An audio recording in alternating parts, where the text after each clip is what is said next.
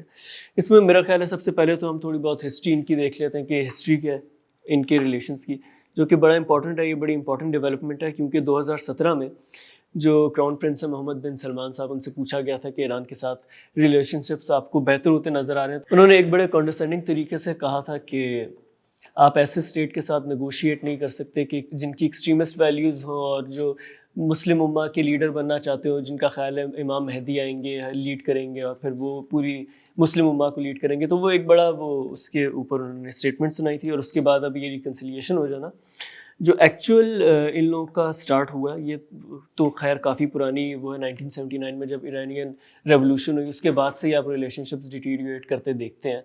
سعودی عرب یہ سمجھتا ہے کہ اس کی جو طاقت ہے مسلم ورلڈ کے اندر وہ تھوڑی بہت ایک چیلنج ہو رہی ہے جب سے ایرانین ریولوشن ہوئی ہے.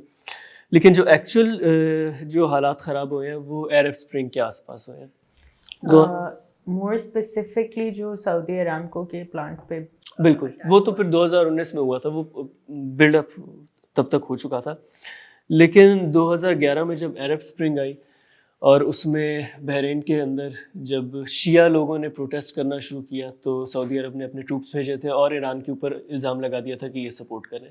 اس کے بعد جب سیریا میں وار ہوئی اس میں بھی یہ دیکھا گیا کہ جو سیرین گورنمنٹ تھی اسے بشر الاسد صاحب جو ہے انہیں تو ایران سپورٹ کر رہا تھا اور جو وہاں پہ سنی ریبلز تھے انہیں سعودی عرب کر رہا تھا. پھر سعودی عرب کچھ عرصے تک تو سنی ریبلز کو کیا, اس کے بعد پھر یو ایس لیڈ کولیشن جو آئسس کے خلاف لڑ رہی تھی اس کے ساتھ شامل ہو چکا. لیکن یہاں سے سیرین وار سے ہم نے وہ ایک ٹرینڈ دیکھنا شروع کیا پراکسی وارز کا. ایران اور سعودی عرب کے درمیان پراکسی وارز بہت کامن ہے. اس کے بعد یمن میں جب آئی تھنک 2015 میں سول وار شروع ہوئی, دوبارہ سے پراکسی وار یہی تھی کہ سعودی عرب نے ان کی گورنمنٹ کو سپورٹ کیا. جو ہوتی ریبلز تھے they were supported by Iran. اچھا, اس کے بعد یہ تو ہو گئی ان کی جو پراکسی وارز چل رہی تھی. ابھی تک پراکسی وارز تھا, آمنے سامنے نہیں آئے تھے, تھوڑا بہت کنٹرول میں تھا. 2015 میں مینا کے اندر ہوئے اسٹیمپیڈ ہوا, بڑی اس وقت خبریں بنی تھی. اس میں جو موسٹلی لوگ مارے گئے وہ ایرانین تھے, آلموسٹ 500 کے قریب. تو ایران نے بہت شور اٹھایا اور انہیں ایک موقع مل گیا تو انہوں نے سعودی عرب کو کرٹیسائز کیا کہ یہ ٹھیک سے مینیج نہیں کرتے, ایک مس مینجمنٹ ہو رہی ہے. فاسٹ فارورڈ کچھ مہینے بعد 2016 کے شروع میں جو شیخ نمر تھے سعودی عرب میں, جو کہ ایک شیعہ کلرک تھے اور سعودی عرب کی حکومت کے خلاف بات کرتے تھے, انہیں ایگزیکیوٹ کر دیا گیا. اب وہ چونکہ وہ شیعہ تھے وہ ایک بہت بڑی ریزن ہو جاتی ہے کہ ایران نے اس کے بعد ایران نے اس کے اوپر بہت شور اٹھایا. اور یہ کہا جاتا ہے, میری ایکسپرٹ سے بات ہوئی تھی, انہوں نے کہا تھا کہ یہ ایکچوئل نہیں ہے اسٹوری, کہ ایران نے سسپینڈ کر دیا حج اپنے لوگوں کا کہ وہ حج نہیں کر سکتے. جس ایکسپرٹ سے میری بات ہوئی تھی وہ یہ کہہ رہے تھے کہ ایران کو سسپینڈ نہیں کرایا گیا تھا, بات چیت ہو رہی تھی کہ سسپینڈ کر دیتے. بس فرق یہ تھا کہ چونکہ شیخ نمر کی ایگزیکیوشن کے بعد سعودی عرب نے ایران کے ساتھ اپنے جتنے ڈپلومیٹک ٹائز تھے وہ ختم کر دیے تھے, اس میں ایئر اسپیس بھی یوز ہونا بند ہو گئی تھی. تو جو ایرانین سٹیزنس تھے وہ سعودی عرب نہیں جا پاتے تھے کیونکہ ایئر اسپیس بند تھی, تو انہیں گھوم پھرا کے جانا پڑتا تھا. اس لیے کہتے تھے کہ اب ایرانین حج کرنے نہیں جا سکتے, جو کہ ٹیکنیکلی غلط بات تھی. جو آپ نے بات کی, اب بیچ میں کافی زیادہ اور چیزیں آ جاتی ہیں. جو ایک بڑا اٹیک دیکھا گیا, کیونکہ ابھی تک میں بات کر رہا تھا پراکسی وارز چل رہی تھی, ایک دوسرے کے اوپر براہ راست حملے نہیں تھے. 2019 میں سعودی عرب کی کچھ آئل فیسلٹیز تھی, آرامکو فیسلٹیز, ان کے اوپر اٹیکس ہوئے تھے. جن اٹیکس کو کلیم تو کیا تھا ہوتی ریبلز نے, لیکن چونکہ ہوتی ریبلز سپورٹڈ ہیں ایران سے تو وہ یہی بات ہوگی کہ ایران نے ٹیکنیکلی حملہ کر دیا سعودی عرب پہ. یہ سعودی عرب کا اپنا ایک آفیشیل سٹینس تھا کہ ایران نے ہم پہ حملہ کیا. آئی تھنک 2021 میں ایران اور سعودی عرب کی وہ اسٹارٹ ہو چکی تھی بات چیت کے ایک ریکنسیلیشن کی طرف لے کر آیا جائے. وہ پورے 1 سال چلی, 2022 تک چلی, لیکن اس میں کچھ نہیں ہوا. اور مختلف لوگ بھی آئے, عمان بھی تھا, عراق بھی اس کے اندر انوالو تھا, لیکن وہ ریکنسیلیشن نہیں ہو پائی. اور پھر آ گیا چائنا. اب میں جو ایکچولی میں بات کرنا چاہتا ہوں, I believe even Pakistan tried multiple times to بالکل bridge the gap کسی طرح, لیکن وہ کچھ ہو نہیں پایا. میرے خیال سے یہ کانفلکٹ اتنا بڑا تھا کہ ایک ریجنل پاور یا پھر ایک ورلڈ سپر پاور ٹائپ چاہیے تھی جو ان دونوں کو آپس میں ملا سکے. اور ایک ری ایشورنس بھی ہوتی ہے کہ جب چائنا جیسی طاقت آپ کے ساتھ کھڑی ہوتی ہے تو آپ کو ہوتا ہے کہ ہاں جو معاہدہ اس کے اندر ہوا ہے وہ فالو تھرو ہوگا. آلسو کنسیڈرنگ کہ چائنا کی کتنی زیادہ انویسٹمنٹ سعودی عرب میں بھی ہے اور ایران میں بھی ہے.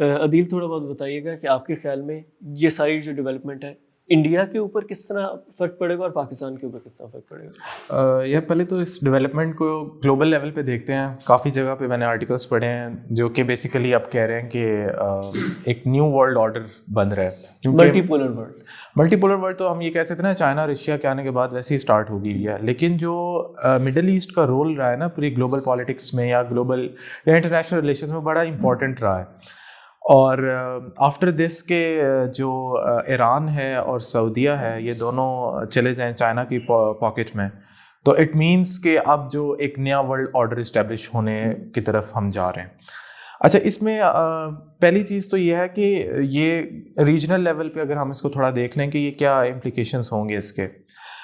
پہلی چیز تو یہ ہے کہ ایران ہو یا سعودیہ ہو دونوں بیسیکلی رچ ہیں آئل اور گیس میں, تو اس کی وجہ سے جو ریجنل ایک اسکارسٹی تھی نا, بیکاز اب دیکھو کہ سعودیہ ویسٹرن بلاک میں ہے اور یہاں پہ جو چائنا اٹ سیلف ایگزسٹ کرتا ہے اس کا جو اثر ہے ارد گرد کے علاقوں پہ, تو بڑی ایک اسٹریس سی کنڈیشن تھی. اسی طرح ایران پہ کافی زیادہ ابھی بھی سینکشنز لگی ہوئی ہیں, پاکستان ایون جو ہے وہ اس سے گیس نہیں لے سکتا. تو یہ ایک اسٹریس سی کنڈیشن میں اب ایشین کنٹریز پرٹیکولرلی دیکھ رہی ہیں, شاید وہ اب اس سے ریوائیو کرنے کی طرف جا رہی ہیں کیونکہ ویسٹرن جو ہیجمنی ہے وہ کم ہو رہی ہے after the rise of China. اب ہم پرٹیکولرلی پاکستان اور انڈیا کی بات کر لیں تو دیکھیں مڈل ایسٹ کی پرٹیکولرلی انڈیا کے اندر کافی زیادہ جو ہے نا وہ انویسٹمنٹ ہے. ایون انڈین آکوپائڈ کشمیر کے اندر وہ کافی ہیویلی انویسٹ کر رہے ہیں. سو یہ بائی لیٹرل ریلیشن تو ہمیں ویسے ہی نظر آتا ہے اگر ہم ایک سائڈ پہ ریجن رکھیں ایک سائڈ پہ انڈیا کو رکھیں. لیکن ابھی جو ریسنٹ ڈیولپمنٹس ہیں اس میں فائدہ یہ ہے کہ اب میں ریسنٹلی پڑھ رہا تھا جو بڑا اچھا مجھے جملہ لگا وہ یہ تھا کہ انڈیا دو دشمن جو کہ انڈیا کے دوست تھے اب وہ آپس میں بھی دوست ہیں. سو یہ انڈیا کے لیے بہت ون ٹو ون سچویشن ہے کیونکہ انڈیا کے لیے کافی مسئلہ تھا کیونکہ سعودیہ ویسٹرن بلاک میں تھا اور ایران جو ہے اس پہ ویسٹرن بلاک کی طرف سے سینکشنز تھی, تو وہ اس طرح ٹریڈ نہیں ہو پاتی تھی, اس طرح ڈیلز نہیں ہو پاتی تھی جو کہ اب شاید انڈیا کے لیے آسانی ہوگی. اسی طرح انڈیا جو ہے انرجی امپورٹ کرتا ہے مڈل ایسٹ سے, اب دو مڈل ایسٹرن کنٹریز سے امپورٹ کر پائے گا اگر دونوں جو ہے ان کے ریلیشنز اچھے ہوتے ہیں انڈیا کے ساتھ. لیکن یہ ساری چیزیں تو ہیں اکنامکلی انڈیا کے لیے بینیفٹ ہے, لیکن اس کے لیے میرے خیال سے چیلنجز بھی ہیں انڈیا کے لیے. فار ایگزامپل فرسٹ چیلنج یہ ہے کہ اس سارے کے اندر کردار جو پرومیننٹ ہے وہ چائنا کا ہے اور چائنا کے ساتھ کوئی اچھے ریلیشنز نہیں رہے انڈیا کے. تو یہ ایک بہت بڑا چیلنج ہے. اس میں کافی انڈین پروفیسرز کو میں نے پڑھا تو وہ بیسیکلی یہی مکسڈ ریئیکشن ہے. ایک طرف سے خوش بھی ہیں کہ اچھی بات ہے کہ اپرچونیٹیز زیادہ کھل رہی ہیں اراؤنڈ دا ریجن, لیکن سیکنڈلی یہ بھی ہے کہ انہیں چائنا کی طرف سے ڈر بھی ہے کیونکہ چائنا ڈیفینیٹلی بہت بڑی پاور ہے رائٹ ناؤ. تو یہ انڈیا کے لحاظ سے ہے. اگر ہم پاکستان کی طرف آئیں تو پاکستان کے لیے بھی almost same one to one condition ہے. ہم دیکھیں گے فارن پالیسی کو اگر ہم دیکھیں تو ہمیں نظر آتا ہے کہ ایک نیوٹرلٹی جو کہ بیلنس کرنی پڑتی تھی پہلے, اب شاید وہ کرنی نہیں پڑے گی, آلریڈی ہے کیونکہ وہ چیز ختم ہو گئی ہے جو کہ فارن پالیسی کو فیس کرنا پڑتی تھی. اسی طرح اگر ہم دیکھیں تو جو کہ ایک پرومیننٹ چیز ہے, میں نے ویسے کافی جگہ پڑھا نہیں ہے لیکن میرے نزدیک اس چیز سے مطلب ہم اس کو نظر انداز نہیں کر سکتے, وہ ہے کہ OIC بہت زیادہ ایکٹیو ہو جائے گی. اب اگر عرب عجم ڈیوائڈ ختم ہو جاتا ہے نا OIC کے اندر تو it is a wake up call for other regional organisations particularly, کیونکہ اس ٹائم OIC از جسٹ سوئی ہوئی ہے کیونکہ ڈیوائڈ ہے, ہولڈ کرتا ہے مڈل پرٹیکولرلی سعودیہ, تو اسی کی چلتی ہے. لیکن اگر ایسی چیز ہو جاتی ہے کہ سعودیہ ایران یا پھر ان ادر ورڈس ہم کہیں عرب عجم جو ڈیوائڈ ہے وہ ختم ہو جاتا ہے اور سارے ایک پیج پہ آ کے ایک ہی چیز پہ آ کے اس چیز کو لے کے چلتے ہیں, تو یہ OIC مطلب ہم یہ کہہ سکتے ہیں کہ آنے والے دنوں میں it will call big shots. بہتر ہوگا, لیکن آئی تھنک چاہے حالات جتنے بھی بہتر ہو جائیں سعودی عرب اپنا کنٹرول جو OIC پر ہے وہ جانے نہیں دے گا. ہاں انکلوژن زیادہ ہوگی ایران کے, اور جو ان کا ایک خاص ان کا نکلتی تھی اسٹیٹمنٹس آتی تھی ایران کے خلاف OIC کی میٹنگ سے, وہ کم ہو جائیں گی. بیسکلی سعودی عربیہ نے یہ جو موو کی ہے نا چائنا کی بات مان کے, what it basically does is ensures کہ Saudi has shifted over from the western bloc to the Russian bloc, and that is a very huge یعنی آپ کہہ لیں کہ جیو پولیٹیکل چینج بہت سختی سے شفٹ ہوئی ہے ٹائڈ ایک طرف. اینڈ اس کے ساتھ اوبویسلی اب فار پاکستان آئی تھنک ایک چیلنج جو ہم نہیں دیکھ رہے وہ دیٹ از کہ ہمیں اب کمپٹیشن کرنا پڑے گا تھوڑا سا لائک ہیلتھی کمپٹیشن, بٹ ہمیں for CPEC to be entirely viable کہ ہم چائنا کی اٹینشن اپنے اوپر رکھ سکیں اتنے ٹائم کے لیے کہ وہ چابہار کو فوراً سے اتنا بڑا نہ بنا دیں کہ ہمارا گوادر انڈرمائن ہو جائے. اچھا, اس میں عدیل جو آپ نے ایک اچھا پوائنٹ ریز کیا کہ اب انڈیا کے لیے ایک مسئلہ یہ بھی ہے کہ ایک تو ویسٹرن بلاک کا حصہ ہے, دوسری طرف چائنا بھی ہے, لیکن اگر آپ ریسنٹ ہسٹری میں ہی دیکھ لیں جو رشین اور یوکرین کے جو کانفلکٹ ہے اس میں انڈیا نے اپنے انٹرسٹ کو جس طرح پروٹیکٹ کیا ہے, ایک بات انہوں نے ثابت کر لی ہے, وہ چاہے جس بلاک کے بھی ہوں جہاں ان کا فائنینشیل یا اکنامیکل بینیفٹ ہوگا وہاں امریکہ کی نہیں چلے گی. اگر ان کا ایران یا سعودی عرب کے ساتھ ٹریڈ اچھا چل رہا ہے تو وہ یہ میٹر نہیں کرتا کہ وہ کس بلاک کے. دوسرا چائنا کے اندر یہ دیکھا گیا کہ اب وہ کہتے ہیں نا موڈس آپرینڈا ہے, امریکہ کا بہت ڈفرینٹ ہے. امریکہ جب آپ میں انویسٹ کرتا ہے تو وہ آپ کے ہر طرح سے کنٹرول کرنے کی کوشش کرتا ہے, اسپیشلی فارن پالیسی کو. چائنا کے اندر یہ دیکھا گیا کہ چائنا کا ایک ایجنڈا ہوتا ہے میکسیمم اکنامک بینیفٹس چائنا کے لیے نکالنا, بے شک ملک کی جو بھی فارن پالیسی ہے وہ اس کے اوپر نظر انداز نہیں کرتے. تو میرے خیال سے کہ ایران یا سعودی عرب کے جو فارن پالیسی ہے ٹورڈز انڈیا وہ اتنا ہی چینج نہیں ہوگی جب تک ایران جو چائنا ہے اسے اپنے فائنینشیل بینیفٹس مل رہے ہیں تو وہ رہنے دیں گے.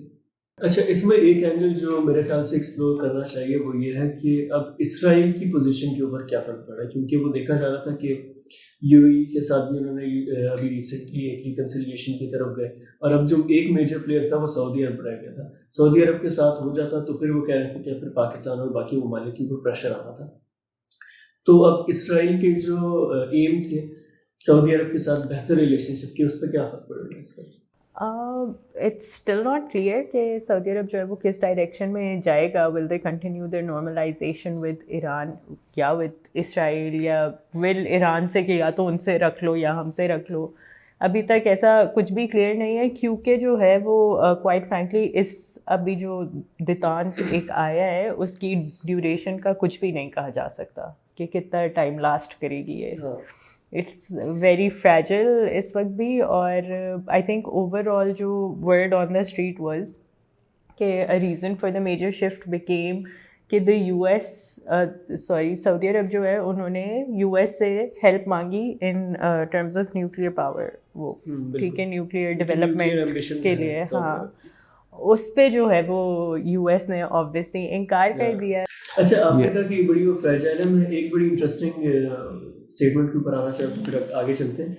جو سعودی عرب کے فائنانس منسٹر ہیں محمد الجدان, آئی ہوپ اسی طرح پروناؤنس کرتے ہیں ان کا نام, تو وہ ان سے جب پوچھا گیا تو انہوں نے کہا کہ سعودی عرب ریڈی ہے ایران کے اندر انویسٹ کرنے کے لیے بہت جلد. تو وہ ایک فاسٹ ٹریک کرنے کی ایک وہ دیکھی جا رہی ہے کہ سعودی عرب چاہتا ہے کہ جلد سے جلد معاملات کو بالکل نارملائزیشن کی طرف لے کر آیا جائے. اس کے بعد اس میں ایک اور جو انٹرسٹنگ پوائنٹ ہے وہ یہ ہے کہ آبویسلی سعودی عرب جو ہے وہ فوراً سے اسرائیل کی نارملائزیشن کی طرف اس لیے بھی نہیں جانا چاہے گا اس وقت کیونکہ اسرائیل کے اندر خود بھی بہت ڈیفیکلٹ پولیٹیکل سچویشن چل رہی ہے. نیتن یاہو کے ری الیکشن کے بعد جو بھی ریفارمز آئے ہیں اس کے بعد جو ہے وہ اندر ہی کافی کنٹینشن ان کے جو بلاکس کے آپس میں بھی اور آبویسلی اگینسٹ عربس وہ ایک بہت اسٹرانگ وہ چل رہی ہے اس وقت, جدوجہد اور کانفلکٹ چل رہا ہے اس وقت. اچھا, اگلی اسٹوری کے اوپر آتے ہیں. انٹرٹینمنٹ کی اسٹوری ہے. آسکرز ہوئے ہیں ابھی ریسنٹلی, ویژولز آ رہے تھے, ملالہ کے کافی آئے ہیں. ان کے کپڑے ویسے واقعی بڑے خوبصورت کپڑے تھے, ڈفرینٹ تھے. ایک تو ہمارا کلچر بھی نظر آ رہا تھا, ہمارا نہیں کلچر بھی نظر آ رہا تھا, اون کر رہی تھی کلچر کو, پلس وہ دیکھنے میں بھی اچھا ہے.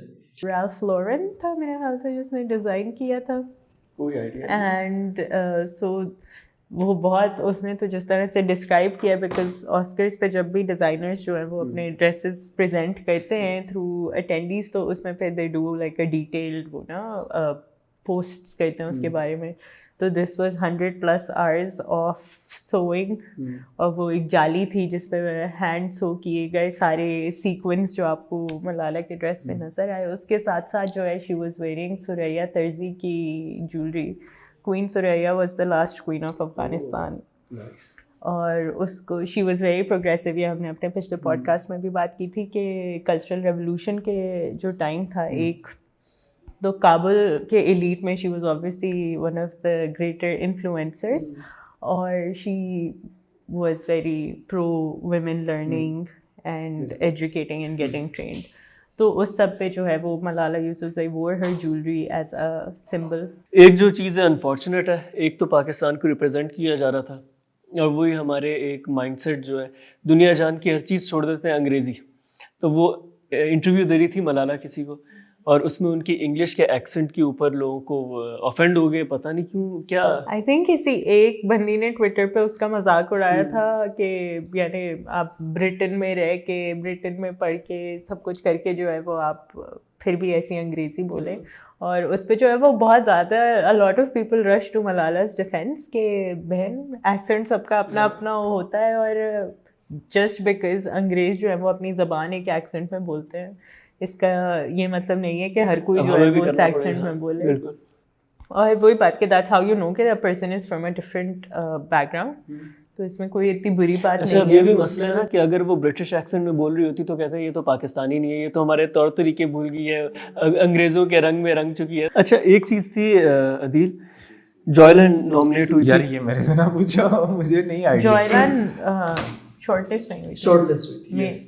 نہیں شارٹ لسٹ ہوئی تھی, نامینیٹ نہیں ہوئی تھی. شارٹ لسٹ ہوئی تھی. I have no idea about it. عائشہ جواب دیں گے. And Malala Yousafzai was also there as like executive producer of Joyland. She also was the producer of another documentary جو کہ documentary category India جیت گیا. India کی بہت بول بالا ہوا اس دفعہ. ان کا ایک گانا بھی, گانا ان کا ناٹو ناٹو پرفارمنس لائیو ہوئی. یس, جمی کیمل کے ساتھ جو ہوئی تھی وہ بہت انٹرسٹنگ تھا. Deepika Padukone was the one who announced it. اور اس کے بعد جو ہے وہ ایک بیکاز سو بیسکلی جو ناٹو ناٹو تھا that was in South Indian song, اور اس کا سب کچھ تو south Indian publication they published an entire page of how to do the dance. انہوں نے سارے اسٹیپس جو ہے وہ دکھائے تھے. that was very interesting کہ کس طرح سے جو ہے وہ چھوٹی چھوٹی چیزوں کے تھرو آپ کو اپنے کلچر کی ریکگنیشن ملتی ہے. ایک چیز جو ہمیں اس سے وہ سیکھنی چاہیے اور سوچنا چاہیے اس کے اوپر کہ انڈیا نے اپنی جو پاپ انڈسٹری ہے اسے کس طرح کمرشلائز کیا, اسے کس طرح اپنے کلچر کو لوگوں کے سامنے لانے کے لیے یوز کیا, جس طرح کوریا نے کیا. کوریا, انڈیا, ٹرکی, یہ تین ایک بڑے پلیئرز ہیں. امریکہ کی تو ایک ہیجمنی ہے انفارمیشن کے اوپر, لیکن ان تین ملکوں سے سیکھنے کی ضرورت ہے. ہمارا تو میں وہ بس ایسی ایک لسٹ پڑھ رہا تھا. آپ 1959 سے 2022 تک اگر دیکھیں ہم نے کتنی موویز بھیجی ہیں آسکرز سبمیشن میں سے. Joyland was the first one to be shortlisted, not even nominated. ایسا ہی ہے. اور بیچ میں آپ دیکھیں 1959 میں ہم نے پہلی کی, پھر 4 سال کے گیپ سے ہم نے دوسری کی گھونگھٹ کی. سب سے پہلے کی تھی جاگو ہوا سویرا, اور دوسری تھی گھونگھٹ. اس کے بعد 2013 تک ہماری کوئی سبمیشن نہیں تھی آسکر میں, ایون دو پاکستان میں موویز بنتی رہی ہیں بیچ میں, لیکن سبمیشن کے کوئی. اب اس میں بھی ویسے وہ ٹیکنیکلٹیز اس میں جو ہے وہ آپ کی آئی بلیو جو کمیٹی ہوتی ہے that plays a very huge role. Sharmeen Obaid Chinoy has been a constant member of Pakistan's academy award committee جو ہے, اکیڈمی سلیکشن کمیٹی جو ہے, it's called PASC I think. تو اس کے اوپر جو ہے وہ I guess the question goes کہ what's wrong with Pakistani films. ایک وجہ جو کانسٹنٹلی سائٹ کی جاتی ہے وہ یہ ہے کہ آسکر پہ جو موویز جاتی ہیں they're supposed to have like you know critical acclaim ہو, یا اس طرح سے اسٹوری لائنس فرق ہوں. Commercial successes do not guarantee an Oscar win. تو Joyland was one that performed well on most international forums. اسی طرح پاکستان کی اور بھی فلمس ہیں جو 2013 کی آئی بلیو دختر گئی تھی, 2014 کی دختر گئی تھی. That was the first Pashto entry from Pakistan, اور اس نے بھی بہت اچھا پرفارم کیا تھا انٹرنیشنل گراؤنڈ پہ. We will be interviewing the director انشاءاللہ. سو یا اچھا, لیکن یہ بھی دیکھنے کی ضرورت ہے کہ یہ لابینگ ہوتی ہے, کیا ہوتا ہے کہ ہمارا نامنیٹ نہیں ہو پاتا ہے, کیونکہ یہ موویز ایکچولی میں اچھی ہیں. Even though Pakistani entertainment industry میں اتنا کوئی مزے کا کانٹینٹ بنتا نہیں ہے یوزلی, لیکن اگر آپ یہ دیکھیں ماہی میر, زندہ بھاگ, دختر, کیک اچھی تھی, لال کبوتر اچھی تھی, زندگی تماشا بھی ہم نے کیا وہ بھی اچھی. تو مطلب اچھے نام ہیں لیکن وہ ٹرانسلیٹ نہیں ہو رہے سکسیس کے اندر, تو اس کے اوپر دیکھنے کی ضرورت ہے. اور اس کے بعد ہم چلے آتے ہیں اپنی فائنل سیگمنٹ, جس کے بارے میں مجھے اور عائشہ کو کم ہی پتہ ہوتا ہے, عدیل کو زیادہ پتہ ہوگا پی ایس ایل کے بارے میں. کرکٹ میں ایک امپورٹنٹ چیز اور مزے کی چیز یہ تھی اس ویک کے Sri Lanka versus New Zealand